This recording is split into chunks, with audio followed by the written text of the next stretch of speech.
Boa tarde, estamos aqui reunidos hoje na Planservice Engenheiros Associados para um debate. Um debate que é interessante porque a gente vive um momento agora de retomada econômica no Brasil, pelo menos paramos com uma parte recessiva e o mercado começa a retomar agora, ensaiar uma retomada na sua atividade e volta do crescimento na área de engenharia. E justamente hoje esse debate é para analisar um pouco, falar um pouco dessa estratégia de como é que está o mercado de gerenciamento de projetos e obras hoje no Brasil. Para isso a gente quis fazer um evento legal e estamos com pessoas muito gabaritadas para discutir isso. Eu vou ser o mediador, sou Eduardo, sócio da EAL Solutions. Ao meu lado esquerdo está o Fernando Farran, sócio da Planservice. Ao lado dele, Carlos Miller, também sócio da Planservice. O nosso convidado de muita honra, Enio Padilha, consultor de marketing para engenharia. Ao lado dele está o Maurício Iazeta, que é gerente sênior de projetos da Planservice e também coordenador da área comercial. E ao lado dele, na outra ponta da mesa na minha frente, a Adriana, que também é gerente de projetos sênior e também coordena a área de projetos aqui na Planservice. Bom, esse é um debate que a gente vai expor algumas ideias e eu já começo com primeiro um parâmetro, para a gente passar por um panorama primeiro geral aí. Como é que vocês fazem uma análise do cenário de prestação de serviço hoje na área de construção civil? Por favor, Enio, comece e aí todo mundo aí segue o debate. A prestação de serviços, ela é a última coisa que reage positivamente depois de uma recessão. A gente viveu uma recessão, a prestação de serviços, ela geralmente é a primeira que começa a sofrer e a última que começa a se recuperar. Então, nós estamos com todos os indicadores econômicos dizendo que a crise já passou, que o pior da crise já passou, que a coisa vai melhorar, mas a prestação de serviço sempre demora um pouquinho mais para recuperar. Então essa é a análise que a gente faz hoje. Não está bom, mas está melhorando. A tendência é que a gente tenha boas notícias ou um equilíbrio num tempo muito curto. Toda época de crise traz uma série de complicadores para a continuidade da prestação de serviços de acordo com o que precisa ser feito. Nós aqui na Planservice tomamos uma série de providências para manter a nossa estrutura ativa e, vamos dizer, numa linguagem mais popular, né, ativa e operacional, né, para que na retomada isso fosse possível. Mas agora eu percebo, a gente mesmo tem feito alguns trabalhos de acompanhamento de viabilidade legal, né, que quer dizer que os projetos só podem ser construídos se eles estiverem aprovados, né, enfim, por princípio. Então, assim, é um tempo que está se ganhando para evoluir nesses processos, para mitigar o risco do investidor. Isso é bem bacana, assim, é importante. Então, é justamente isso, quer dizer, a crise talvez, mais uma vez, está nos ensinando. Com relação à questão do cliente, num momento crítico como esse, tomar decisões apressadas e eventualmente equivocadas, contratando alguém que cobra um valor menor por uma outra coisa que não é exatamente o que vocês estão oferecendo. Aí uma demanda da prestação de serviços, particularmente da prestação de serviços na área tecnológica, na área de engenharia, né? Está no primeiro capítulo desse livro aqui. Nós precisamos ensinar o cliente a comprar. É uma das tarefas que o engenheiro tem, seja um escritório de engenharia pequeno, seja uma grande empresa de engenharia, como é o caso aqui. Uma das frentes de atividade, uma das frentes de marketing que a empresa tem que ter é ensinar o cliente a comprar. Fazer com que o corpo, o mercado, tenha uma consciência maior do que significa contratar serviço de engenharia, como é que se compara uma empresa de engenharia com outra, quais são os parâmetros que devem ser levados em conta. Por exemplo, olha, eu tenho um determinado projeto.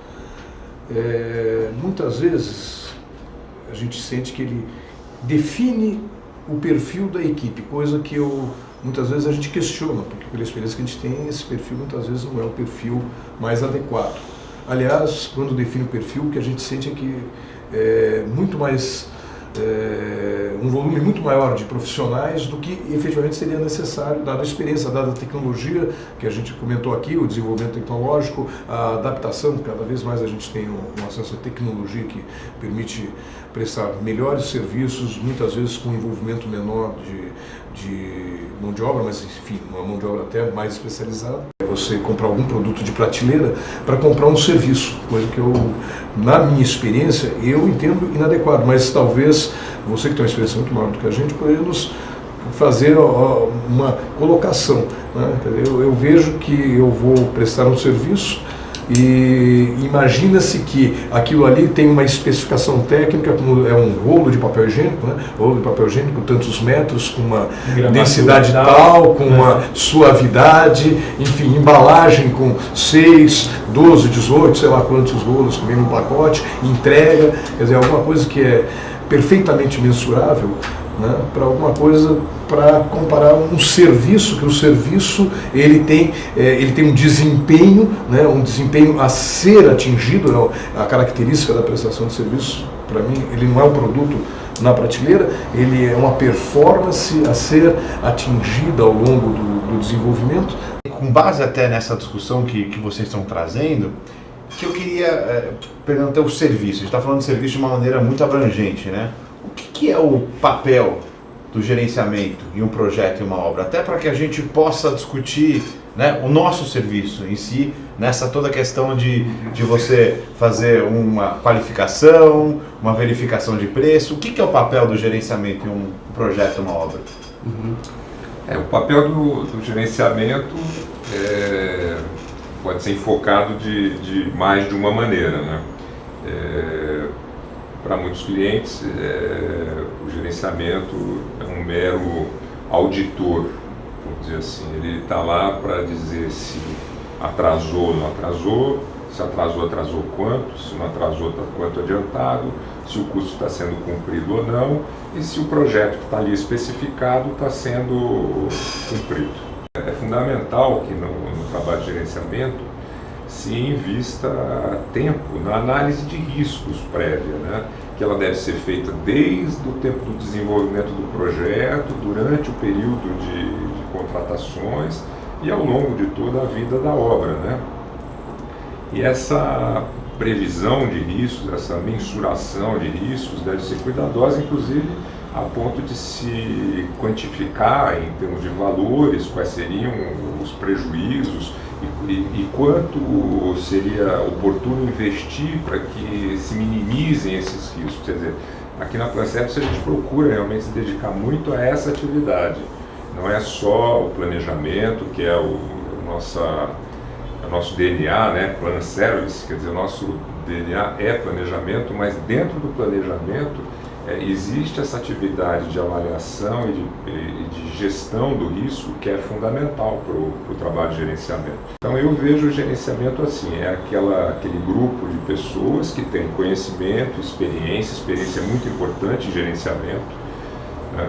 E ela só se adquire com a prática, e a partir desse conhecimento e experiência você poder avaliar com mais precisão o que vem pela frente e poder direcionar as providências para poupar o cliente e poupar aquele projeto de certos problemas, né, de certos custos. E assim, em termos de honorários, quer dizer, o gerenciamento que não se paga por ter poupado o cliente de custos adicionais, ele não é um bom gerenciamento. Geralmente, assim, no nosso histórico, o nosso trabalho sempre acabou sendo compensado em termos de custo de honorários com o que a gente conseguiu poupar em termos de custos para o cliente, ou custos adicionais, ou mesmo redução de custos do projeto. Eu acho que isso é fundamental. Perfeitamente, eu acho essencial que a empresa tenha essa consciência de que ela precisa representar um valor para o cliente. E o preço e o custo são coisas que a empresa identifica internamente. Identifica e eventualmente decide e controla. Mas valor não. Valor é uma variável que está sob controle do cliente. É o cliente que decide se aquilo tem ou não tem valor para ele. né? Então, o gerenciamento, enquanto produto, ele precisa ter valor para o cliente. Nem sempre, isso é da natureza da prestação de serviços de engenharia, nem sempre o cliente tem noção ou consciência do valor do serviço que está sendo prestado. Então, daí a necessidade da didática. Nós temos que fazer com que o cliente perceba o valor que está sendo entregue a ele. Muitas vezes, por exemplo, você pode estar gerenciando uma obra para alguém que poderia ele próprio estar gerenciando a obra, mas o tempo dele tem um valor para ele, porque ele tem outra atividade e é melhor ele aplicar o tempo dele noutra coisa e deixar que alguém contratado faça o gerenciamento. Mas muitas vezes ele não percebe isso. É preciso que a gente ensine ele que é melhor você seguir fazendo o seu trabalho, cuidando da sua empresa, ganhando o seu dinheiro, porque é mais barato para você nos pagar do que você próprio gastar o seu tempo fazendo esse trabalho. Mas a gente paga, e eu sinto muito isso na pele, a gente paga muito caro por aqueles gerenciadores ruins. Porque você ensinar alguém a comprar, mas ele já comprou de alguém que não entregou o que prometeu, lógico que é não sei medir hoje a quantidade no mercado que é ruim, mas existe. Então, você começar a fazer todo o teu discurso e ele falar assim, mas eu já contratei um de vocês, botou tudo no mesmo saco. E esse um de vocês não fez nada disso que você está falando. Então, quer dizer, aí entra muito naquela capacitação técnica. O gerenciador é tanto bom como ruim. O que pode trazer esse resultado, essa economia e essa economia de 1 milhão por dia para a empresa é aquele que vai fazer com que a empresa perca ainda mais 2 ou 3 dias, além do que ela já perdeu. É porque o gerenciamento ele é aquela atividade em que ela trabalha sobre o processo de terceiros.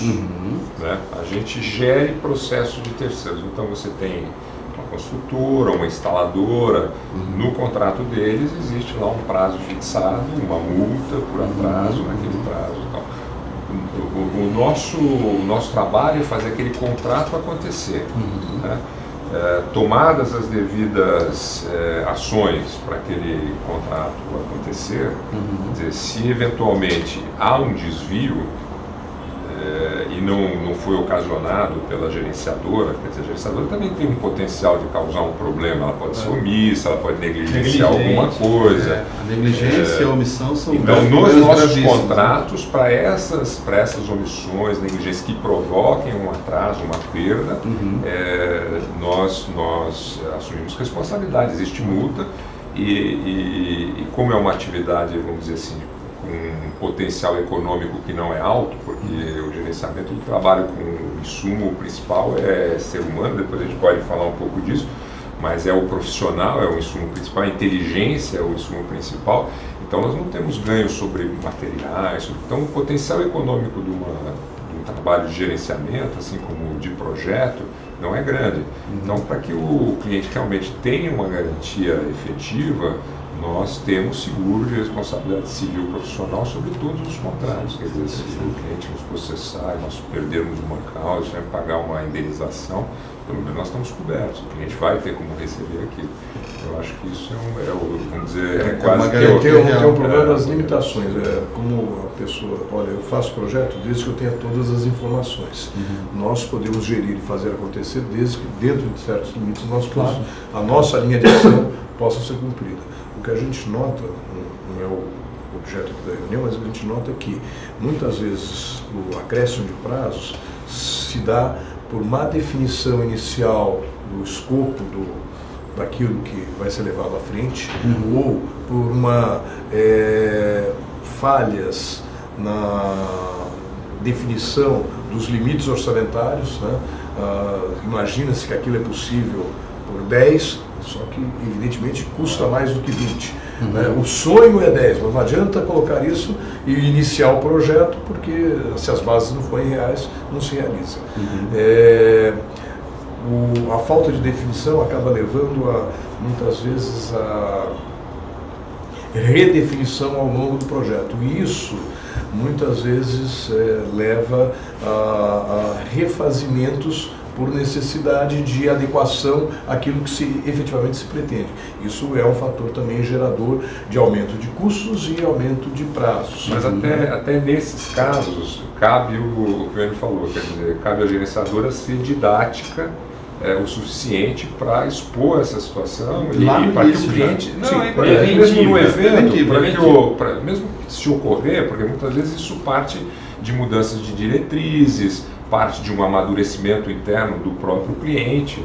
Então é importante que a gente consiga mostrar claramente que esse evento vem desse amadurecimento, dessa modificação, dessa diretriz que foi modificada. Isso aflora, inclusive, nesse relatório inicial que a gente faz no início de cada projeto. Né? Se é possível a gente avaliar eventuais riscos desse tipo. Como é que uma gerenciadora pode mitigar esses riscos para os clientes? Até antes da contratação, a gente está falando até durante o projeto aqui, mas eu queria desenvolver um pouquinho. Antes da contratação, até com uma análise talvez, não sei, do que o cliente venha solicitar, e durante o projeto, que é isso aqui que vocês estão discutindo um pouquinho mais. Até eu acho que a Adriana falar bem no dia a dia. Puxar a Adriana aqui, porque é por isso que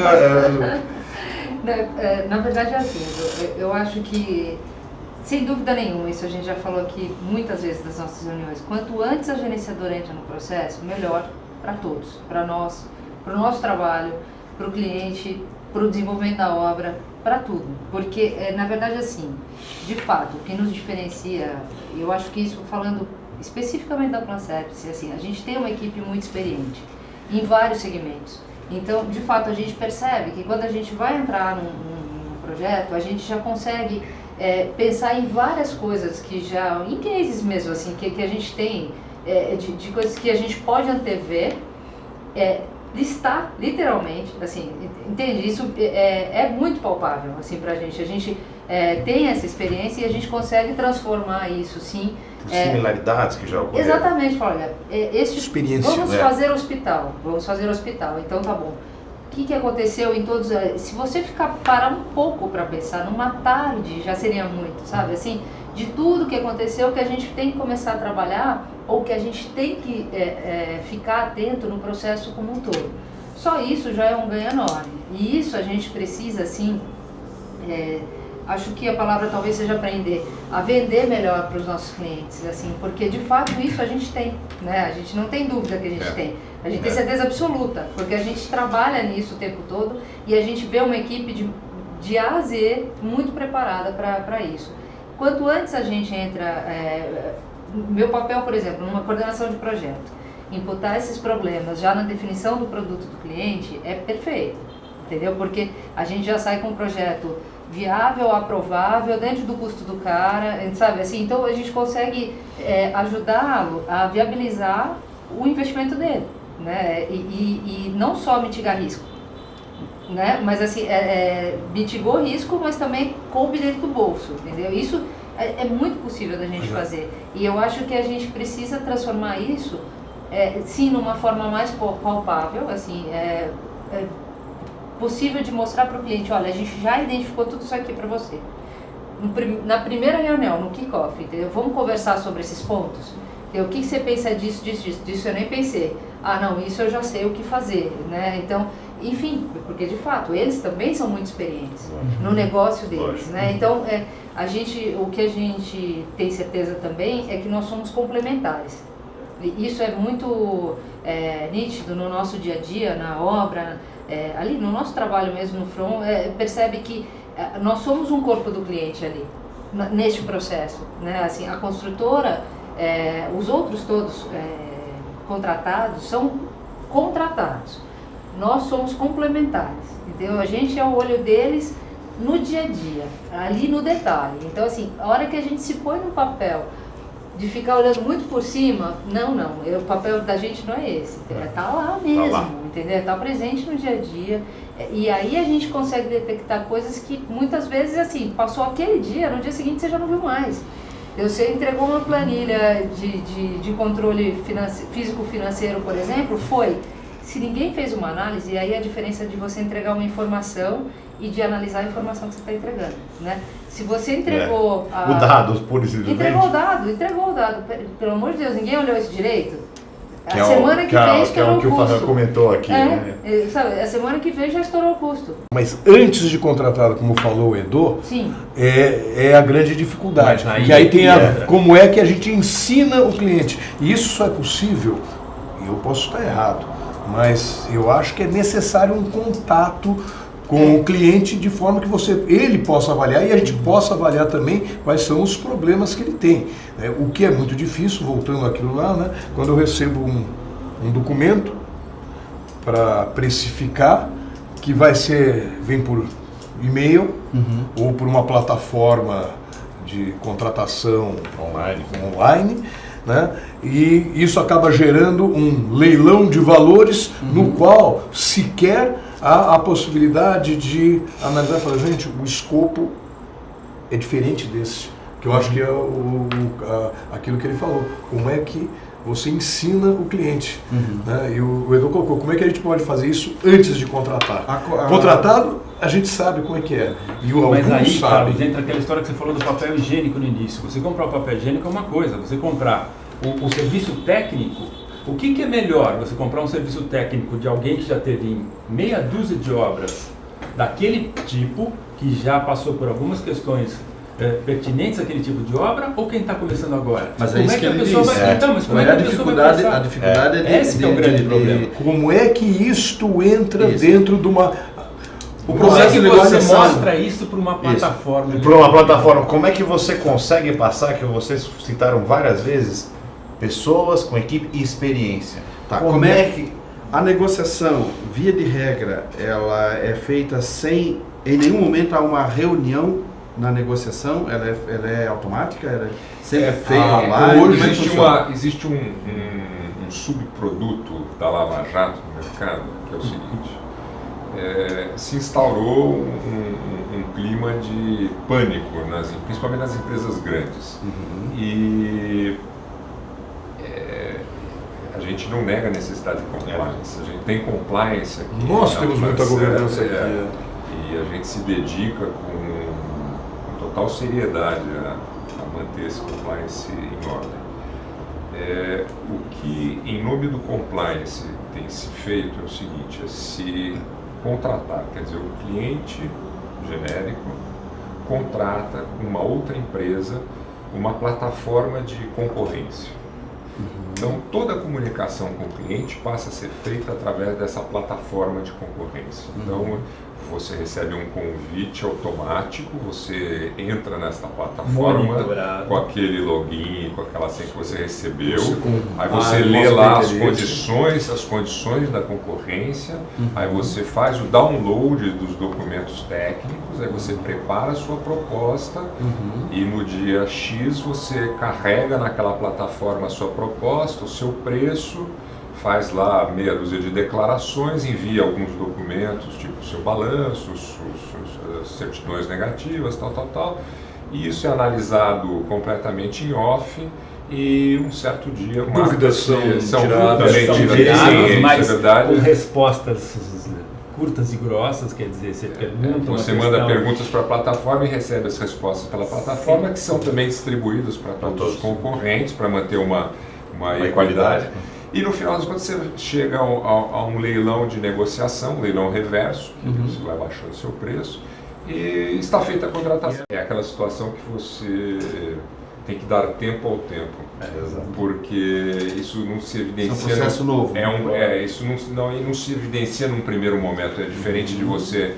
As nossas entregas, por exemplo, podem durar 2 anos. Eu posso ser contratado para fazer um gerenciamento de 1 ano, 2, 3, 4 anos. Ao longo desse tempo, se o meu desempenho não for bom, alguém vai me chutar fora do processo. E numa situação dessa, quer dizer, a gente vai ter que esperar acontecer, né? Não dá para a gente simplesmente criticar. Para nós, vamos dizer, estamos na prática disso há quase 30 anos. Parece ser uma boa ideia. Não parece ser uma boa ideia. Eu não faria para minha empresa, eu não contrataria, olha, eu estou precisando de um consultor de alguma coisa aqui na Plan Service, eu jamais ia botar isso num site, tal, a gente até usa uma plataforma de concorrência, Sim, mas ela é simplesmente para comunicação, não é que ela nos isole do fornecedor.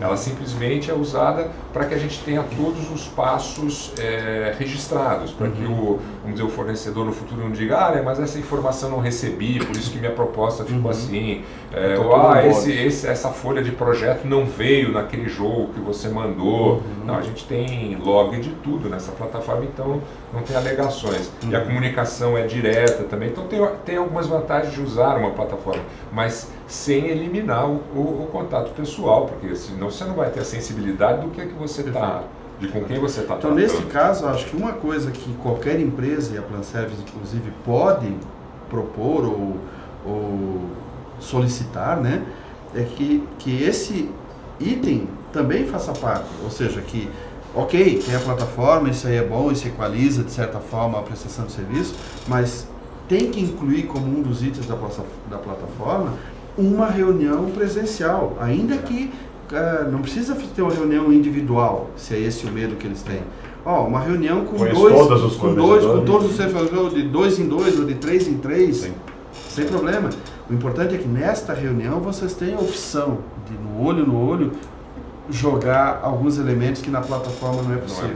Se for contratado uma gerenciadora que não tem uma capacitação técnica suficiente para supri-lo das informações que ele precisa, sem dúvida ele vai imediatamente sentir. Mas aí entra também uma outra questão. Quem que vai levantar a mão e falar assim, pessoal, o processo da nossa empresa, inclusive de compliance, está errado e nós temos que mudar isso? Isso é uma complicação, e aí entra o que o Fernando comentou. Isso é um processo de longo prazo, onde tem que ser reincidente os problemas para que alguém fale assim, opa, tem algo errado. O mundo da construção no Brasil, ele ainda convive com erros absurdos, como por exemplo assim, o senso comum indica que a pessoa que faz o projeto, se ela fizer a construção, tudo sai certo. Quando na verdade você não pode ter, quem faz o projeto não pode construir, porque senão você perde 2 níveis de fiscalização. Mas as pessoas, de uma maneira geral, não consideram isso uma coisa óbvia. Entendeu? Muito pelo contrário. Muito pelo contrário. Por quê? Porque nós não estamos fazendo o nosso trabalho didático correto. E dentro dessa tua linha, Enio, é curioso, tanto eu quanto o Fernando, nós tivemos a oportunidade de conversar antes, nós viemos de empresas grandes na área de consultoria, de engenharia, etc. E o axioma que existe, né? Só quem não projeta não constrói. Quem projeta não constrói e não gerencia. Quem constrói não gerencia e não projeta. Quem gerencia não projeta e nem constrói. Perfeito. Né? Isso é uma coisa que a gente sempre viu. Né? E, por exemplo, uma das coisas que a gente vê é que, não, esse aqui ele constrói e deixa para a construtora que ele mesmo gerencia, ele projeta e ele entrega o produto final. Veja, essa modalidade até existe, né? De que você entrega, você contrata, olha, eu quero uma produção de alguma coisa e tem alguém com tecnologia, vai atrás de financiamento e esse sim ele faz o pacotão e pode entregar. Mas é uma outra modalidade completamente diferente do que nós temos no mercado atualmente. Isso vale para refinaria de petróleo, vale para projetos, como que são esses pacotes, são os EPTs. Né? O Engineering, Procurement, Construction, EPC e Transfer, né? Que ele no final ele transfere aquele conjunto pronto. Mas daí a você ter alguém dessa maneira, olha, o camarada faz projeto, não, deixa que eu faço o projeto e eu gerencio. Aí então é o pior dos mundos para o cliente. Se né? você for a mercados maduros, né, por exemplo, se pegar o mercado americano, que é um mercado extremamente maduro, onde o europeu, onde você tem um processo legal muito ágil, você tem a responsabilização e a punição de uma maneira muito ágil, você tem lá, por exemplo, se pratica muito design e build. Antigamente era design, bid, build, quer dizer, projeto, faço a concorrência e construo. Hoje tem o design e build, projeto e construo. em que você bota na mesa o projetista, você já tem uma construtora pré-escolhida, vai trabalhar no sistema de open book, quer dizer, os custos abertos, você tem consultores, você pode até ter uma empresa auditora, um surveyor, assim, Um charter surveyor, um cara que oriente o cliente sobre o que está acontecendo ali, porque o cliente não é exatamente um especialista em engenharia, então é um consultor do cliente. Aí senta aí a 8 mãos e você faz o projeto junto. Quer dizer, tem vantagens nisso? Tem, porque você traz o fornecedor de equipamentos, você traz um fornecedor de caixilhos, você traz um fornecedor de sistemas elétricos, aí senta todo mundo e cada um aporta o melhor, porque o mercado é maduro. O mercado sabe que se alguém pisar na bola, vamos dizer assim, popularmente, vai ser punido muito rapidamente, não vai ter a segunda instância, primeira instância, segunda instância, terceira instância, quarta instância,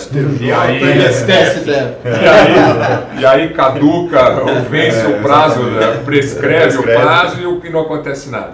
Lá não, o cara é ágil, então no mercado assim funciona e não, vamos dizer, nenhum dos papéis é prejudicado, todo mundo exerce o seu papel com liberdade, com propriedade e agregando valor no processo. Já num ambiente menos maduro, que é o nosso aqui, infelizmente, os níveis de fiscalização ou de checagem, né, os portais de checagem têm que existir ainda.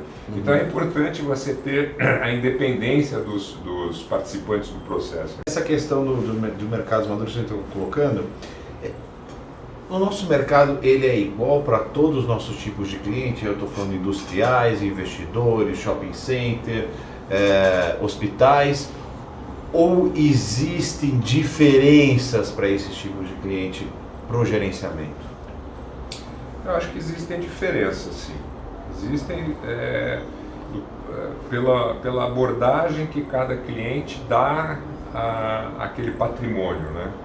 Então, por exemplo, você tem o cliente industrial, aquele próprio que ele está construindo lá, aquele galpão, aquela indústria, aquilo vai ter que funcionar durante muito tempo para se pagar, né? Ele fez um investimento e ele espera um retorno desse investimento, e aquilo é dele.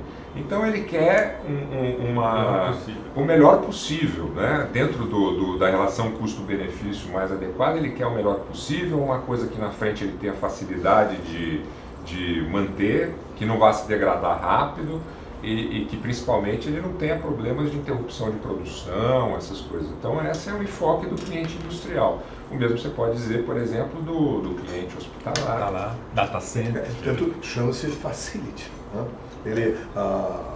Aquele patrimônio, aquela construção, uma utilizar a facility. É o que permite ele produzir o que ele produz. Alguma coisa ou ele gerar. É facilidade. diferente de um investidor que muitas vezes nós atuamos muito, né? Existem mercados tipo logística, que são mercados em que se faz um investimento para posterior ocupação, né? E o grande interesse ele muitas vezes vai alugar, ele também tem o interesse que aquilo ali dure, porque é patrimônio, né? Mas ele não sabe exatamente, né, como é que vai ser utilizado. Então ele trabalha com uma envoltória e muitas vezes é necessário adequações posteriores à entrega do produto. Então o cliente de logística, o cliente de corporativo, não é que ele não queira que o produto uma qualidade, dele, uma qualidade, mas a qualidade do produto dele é voltada para o mercado que ele pretende atingir. Então, se eu estou fazendo um prédio AAA e eu quero atrair locatários de alto padrão, eu sou um investidor, eu sei que eu não vou ficar com aquilo para o resto da vida, eu vou ficar com aquilo lá 4, 5 anos, eu vou vender para um outro investidor. Né? E aí outro perfil de investidor. E aí é que eu vou realizar o meu objetivo financeiro desse projeto. Mas de qualquer forma, eu vou direcionar. Se eu quero multinacionais, escritórios de banco, escritórios de advocacia de primeira linha, então eu vou fazer um produto de alto padrão, com ar-condicionado assim. Não, mas eu vou trabalhar no público B, são escritórios individuais para profissionais liberais, é outro produto. Então o produto vai sendo adequado. Agora, a atitude do cliente em relação ao produto dele, a gente pode dizer que é mais ou menos sempre a mesma. Mais ou Quer menos dizer, padrão. ele quer o prazo dele cumprido, ele tem um budget que deve ser atendido. A tem qualidade, uma que ele definiu tem que ser está aquela. definida, Né? né? Eu acho que essa atitude é igual. A relação com o cliente também, eu acho que não vejo muita diferença de um cliente para o outro. Qual desses tipos de cliente é mais fácil de lidar? Ou é mais objetivo, mais, né, tem mais a cara da engenharia? A cara da engenharia, sem dúvida, é o cliente industrial. Até pela formação. O cliente industrial, vamos dizer, ele trabalha com a precisão do que ele precisa ter, aquilo ali é um equipamento para ele. Então eu entendo que, assim, não tenha dúvida que o mais próximo dos engenheiros é o cliente industrial. Existe um tipo de cliente que a gente atua bastante, é o cliente na área hospitalar.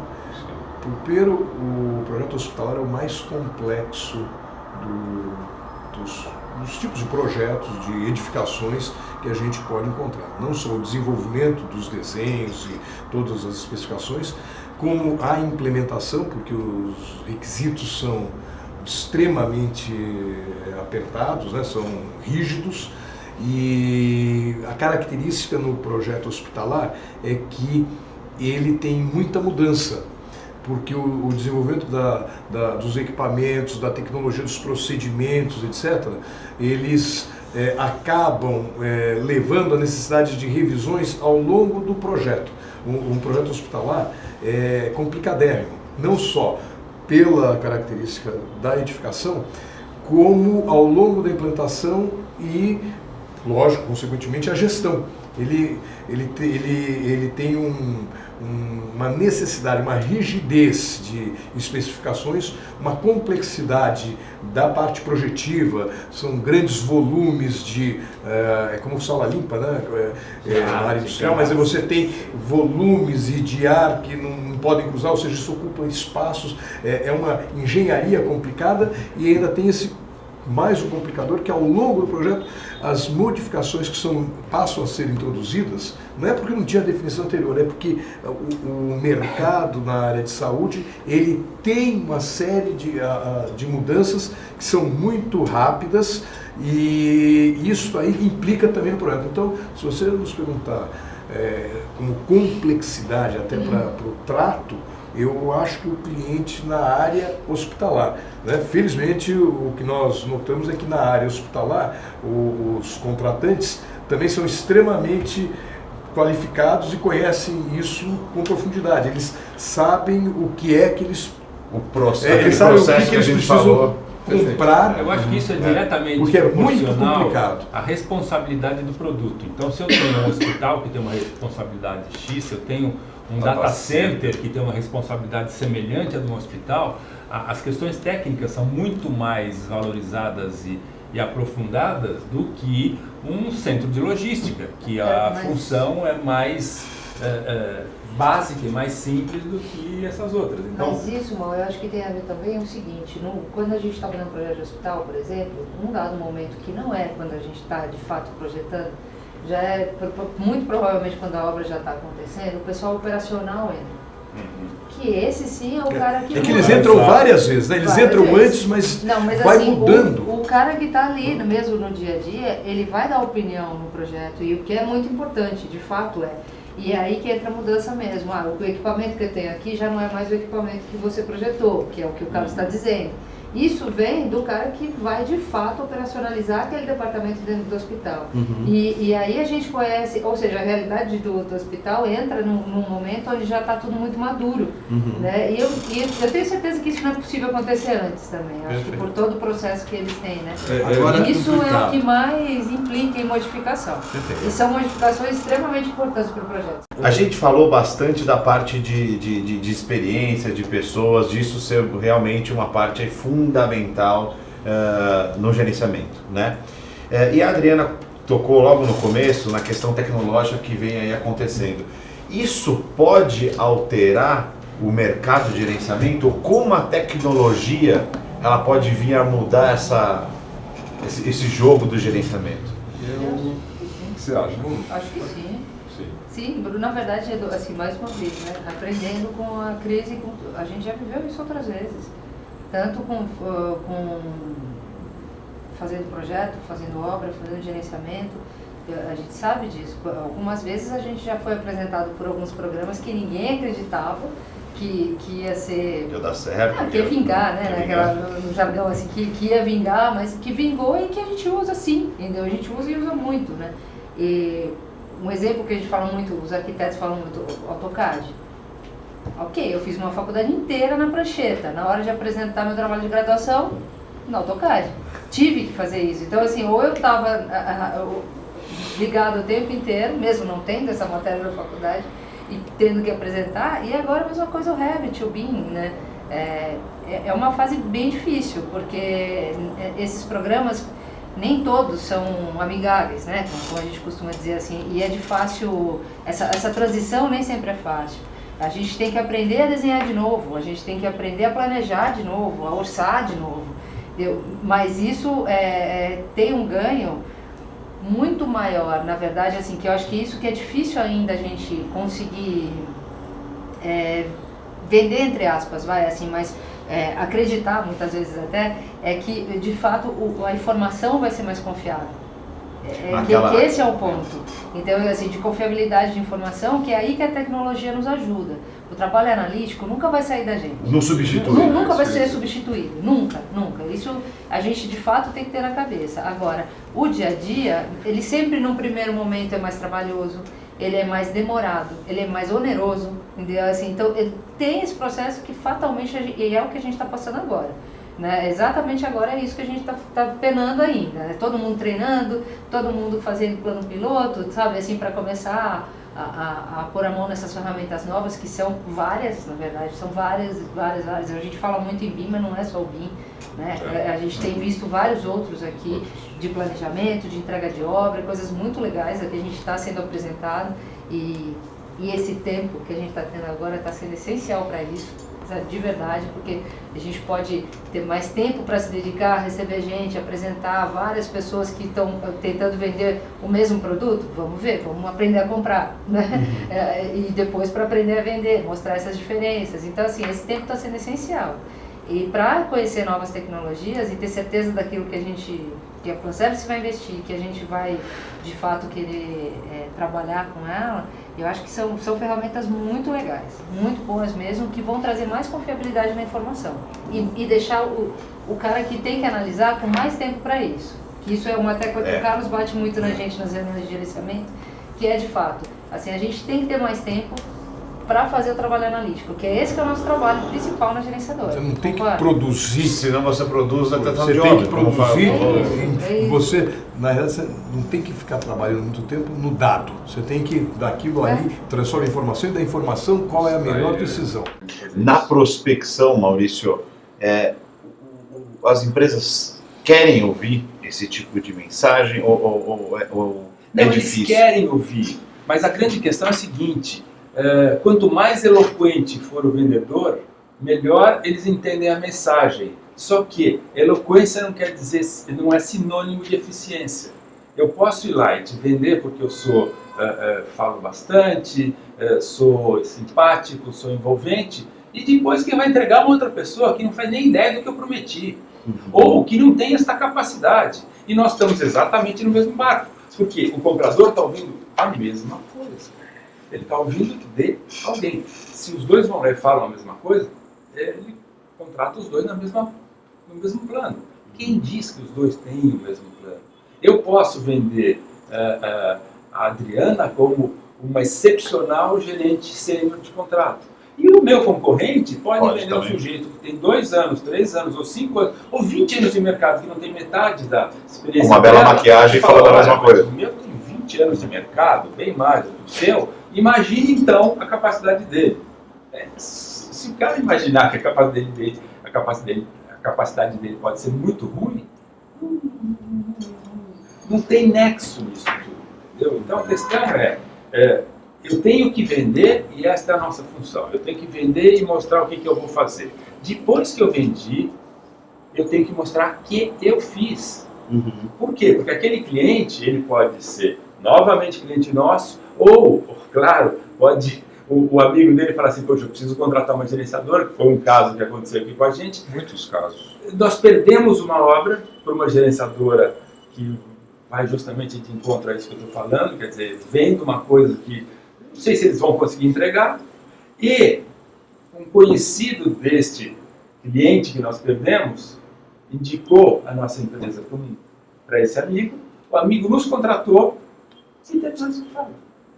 Você entendeu? Então, quer dizer, precisamos entregar, precisamos vender, mas nós precisamos valorizar o que nós estamos entregando. Certo. E ter uma maneira de você quantificar e qualificar isso. No gerenciamento de projeto, agora na quinta e na sexta edição do PMBOK, o gerenciamento da comunicação foi inclusive destacado. Ele foi incluído, primeiro junto com os stakeholders, e depois ele foi separado como um capítulo à parte. Então, assim, mostrando que é muito importante, durante o processo, você ter um sistema de comunicação. Porque a comunicação não serve apenas para vender o serviço. Ela serve também para manter os stakeholders sob controle, né? Ou seja, manter os stakeholders conscientes de que aquilo que foi vendido está sendo entregue. A questão aí não é nem como fazer a comunicação, é ter a consciência de que a comunicação precisa ser feita. Porque se você sabe que não basta ir lá e concluir uma parte da tarefa, não basta ir lá e fechar um determinado processo, você precisa comunicar a entrega desse processo de forma interessante. Bom, essa é a tarefa. Como fazer isso não é a parte difícil. Não sei se vocês concordam comigo. Sim. O importante é a clareza de que precisa fazer. Aquela velha questão de que o santo de casa não costuma valorizar os milagres que faz. Então, às vezes você está tão envolvido no teu processo e você acaba passando por cima desta comunicação. Quer dizer, você comunica o que o cliente precisa ouvir quanto ao andamento e as questões, mas você não valoriza que aquele andamento e aquelas questões estão sendo mantidas numa linha por tua ação. Exato. Então você comunica, e eu acho que o PMBOK se fixa muito nisso, comunique que tudo está indo por um caminho. Mas esquece de, talvez, ou por mau entendimento meu, esquece de falar assim, mas informe que esse está indo no seu caminho por causa que você está lá. Em diversos contatos, em vários que eu participei, nós recuperamos todo o custo do nosso contrato em 2 negociações. Então, a construtora fica sob nosso encargo de fazer a contratação, a concorrência da construtora, nós conseguimos tirar o valor do nosso contrato inteiro de uma negociação dessas. Ou de aditivos, a gente consegue, sem agir de uma forma predatória e sem, vamos lá, ao pé da letra, quebrar a perna da consultora. Você sabe até onde você pode ir. Não adianta você também falar, olha, economizei 10, e o cara está agonizando no chão e não chega no final da obra, vai gastar 20. Então a questão é simples, nós não conseguimos tornar evidente esta economia que a gente faz e a manutenção de prazos, qualidade dentro de um determinado rumo, que é por nossa ação. O serviço de gerenciamento de projeto, ele é, em grande medida, assessoria. Né? Não chega a ser consultoria. Né? Porque assim, na engenharia, se me permite só dar uma rápida explicação, na engenharia existem 3 tipos de produtos. Né? Projeto, consultoria e assessoria. Então, o projeto técnico, né? É você entregar conteúdo, né? Entregar um conjunto de informações organizadas sob a forma de desenho, tabelas, gráficos, infográficos, enfim. O projeto tem uma formatação física, digamos assim. Tá? A consultoria, ela se dá quando o cliente tem um problema, uma dúvida, né? E o engenheiro entra pontualmente e dá uma resposta. Então a consultoria sempre envolve análise e diagnóstico. Né? Eu analisei o problema, encontrei o que estava acontecendo e dei uma resposta. E eventualmente uma prescrição. Olha, você precisa fazer um projeto acessível, você precisa reformar tal coisa, você precisa contratar um gerente de projeto. Então, o gerente de projeto tem um trabalho que se dá no tempo. Isso, exatamente. Se dá no tempo. Então, de uma certa forma, alguém falou hoje, não sei se foi ele, que o teu preço é, na verdade, a equipe vezes o tempo que a equipe é alocada. Esta formatação é perfeita. É assim mesmo. Né?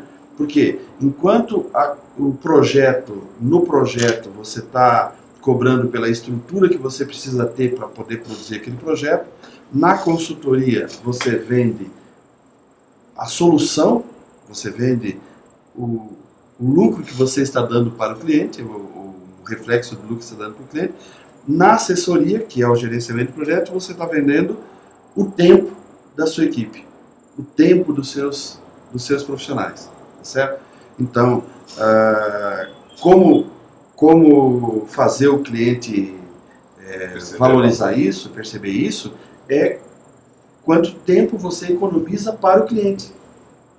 Quanto tempo e quanto dinheiro você economiza para o cliente. Então, assim, fazer com que o cliente perceba que se ele tiver que fazer este trabalho tão bem feito quanto você, ele vai gastar o tempo dele ou o tempo da equipe dele e que é mais negócio pagar você para fazer isso com E ele. que não é só uma terceirização de mão de obra, né? Não Justamente por exatamente. isso. Eu acho que é um caminho. Para isso, você precisa ter uma Você boa não é um noção. terceirizado, você presta um serviço. Você, foi que sabe. falou, qual foi o termo que você usou? Que o gerente de projeto é um agregado, É um complemento. complemento, né? Então, assim, você é o olhar do cliente na obra. Você está ali em nome do cliente. Você não é mais um fornecedor. Eu sou bastante otimista quanto ao futuro do gerenciamento, mas eu acho que é imprescindível que a gente fique com todo o radar ligado. Em que sentido? Nós temos que redescobrir algo que o mercado precise a cada instante. Nós temos que implementar essa descoberta, essa necessidade do mercado nos nossos produtos. Então, eu acredito que o gerenciamento tem um futuro brilhante se ele for completamente maleável, quer dizer, se ele for algo em transformação. Hoje o gerenciamento é fazer o serviço A, B e C. Amanhã pode ser que o serviço A não seja mais necessário porque já está incorporado ou pela tecnologia ou pelo mercado de uma tal maneira que é o B, o C e o X e o Z. Então nós temos que ficar completamente antenados para que se essas modificações de mercado comecem a dar sinais de vida, que a gente consiga captar esse sinal, que a gente consiga transformar aquilo em um produto e que a gente consiga botar aquilo no mercado. Então, o que eu me preocupo muito, e a gente, por ser uma empresa com DNA de tecnologia, é descobrir o que a gente pode fazer a mais. Eu ficava agoniado há um tempo atrás, quando o cliente perguntava, mas eu quero saber hoje de qual é o valor do cheque que eu tenho que fazer para entregar a obra. Eu falava, isso daí está a cargo da construtora, como é que eu vou ter essa informação? E eu era crucificado por ele, porque eu não tinha essa informação com o rigor que precisava. Eu falava, o cara é louco. Aí você vai pensando com mais calma depois, não, ele está pagando para ter essa informação e eu preciso achar um jeito de dar essa informação para ele. E aí nós começamos aqui dentro a desenvolver valor agregado. Quer dizer, como é que eu transfiro, como é que eu crio uma curva física acoplada com uma curva financeira e dou um resultado para esse sujeito? E o resultado confiável. Então aí você começa a ir buscar informações e buscar soluções para falar assim, qual é o valor do cheque que eu tenho que fazer? 2.348,44. Posso estar me enganando? Não estou, está aqui. Entendeu? Então aquilo é técnica. Aquilo é uma maneira de você mostrar o seguinte, tem uma solicitação que o mercado está falando, mas ninguém faz, e óbvio que eu fui pesquisar. Olha, o fundo de investimento que trabalha com a gerenciadora ABC, vocês já ouviram falar nisso? No quê? Legal. Então, quer dizer, ninguém dá essa informação, ou ninguém dá essa informação com precisão. Então, o meu entusiasmo, o meu otimismo é se nós tivermos essa capacidade de enxergar o que o mercado está precisando e transformarmos isso num produto e comunicarmos isso para o mercado. E isso gera valor para ele. Eu sou uma otimista nata, na verdade, assim, sempre fui. Mas isso é definitivamente uma qualidade, ainda mais agora, né? No momento que a gente está vivendo. Mas Eu acho assim, tudo isso que a gente falou, assim, é muito importante, mas são coisas que a gente já vive e a gente tem. Eu acho que a gente precisa perceber de fato isso. Assim, a gente tem acesso à tecnologia, a gente tem percepção comercial, a gente tem equipe qualificada, a gente tem tudo isso. A gente agora está em tempos de equacionar tudo isso, né? E aprender, talvez, a lidar com o mercado em crise para conseguir vender isso da melhor forma. Resumindo em miúdos, eu acho que assim, tudo isso a gente está tentando, na verdade, buscar ter um termo mais fácil para isso, talvez assim, ser mais eficiente. Essa palavra eu sempre repito muito, porque de fato é nisso que eu acredito. A gente sendo eficiente, a gente consegue ter um produto melhor e com preço melhor para nós e para um valor, que eu muito bem aprendi hoje, para o cliente, que ele vai perceber isso, né? Assim, e com o tempo analítico necessário, enfim, tudo isso somado a uma coisa muito importante, que é isso eu sei e percebo nesses 10, 11 anos que eu estou aqui, e sei que os clientes também percebem que assim, a Planservice, ela é uma empresa muito honesta. Este valor da honestidade, dessa idoneidade que a Planservice tem, o mercado reconhece muito isso. Então, isso eu acho que agora, nesses tempos que a gente está vivendo, se a gente conseguir agregar com as coisas que a gente está batalhando aqui no dia a dia para ter, são coisas que não é imbatível. Né? Tá compliance, tá, puta, que legal compliance, que nome bonito, né? Né? Legal, só que isso a gente já tem há algum tempo aqui, entendeu? A gente nunca admitiu ninguém na nossa equipe, isso eles não, e a gente não, como equipe, ninguém que não fosse verdadeiramente idôneo, né? Honesto ou que trabalhasse com transparência com o cliente. Tem uma coisa muito legal que a gente percebe, que assim, as construtoras, elas têm uma imagem de gerenciadora meio de polícia e ladrão, né? Com a gente não. A gente assim tem mas é do lado bom da história, que eles percebem que a gente consegue ter uma relação amigável, honesta. Isso não quer dizer que a gente vai ajudá-los no que a gente não deve, porque o nosso papel lá é defender o cliente. O amigável, tá certo? Não, entendeu? É nesse sentido, eles sabem disso. Quando eles vêm com a Planservice na obra, independente de quem seja a equipe, eles sabem disso. Então eles sabem que ali eles vão ter trabalho, porque eles vão ter que sim justificar muitas coisas, mas de maneira honesta, porque a gente sabe que o negócio deles é ganhar dinheiro, todos querem ganhar dinheiro. O investidor, cliente, exatamente como ele está fazendo, quer preservar o dinheiro dele, quer cuidar do dinheiro dele, a gente está lá para isso. E o negócio do construtor é ganhar o dinheiro dele também. Ok, cada um no seu negócio, a gente consegue trabalhar muito bem com transparência, com idoneidade, com honestidade, com educação, né, que na engenharia falta muito, a gente sabe disso, sabe? É verdade, né? Assim, todos aqui sabemos disso, entendeu? Então, tudo isso eu acho que a gente tem já. Isso que a gente chama de diferencial é incrível, né? Você dizer que uma empresa idônea e honesta é um diferencial. Mas é e a gente tem, entendeu? Então pronto, para mim, assim, o principal a gente tem, né? Então por isso que eu sou otimista. Que ótimo, né? ótimo. Eu queria agradecer aqui, em nome de todos, a Adriana, Maurício, Enio, Carlos e Farhan, por esse debate. Eu acho que ele foi muito interessante, pôde elucidar muitos pontos, e eu espero que todos aproveitem muito e que a gente possa repetir isso daqui, que com certeza foi muito produtivo e muito elucidativo. Obrigado a todos. Muito obrigado. Obrigado.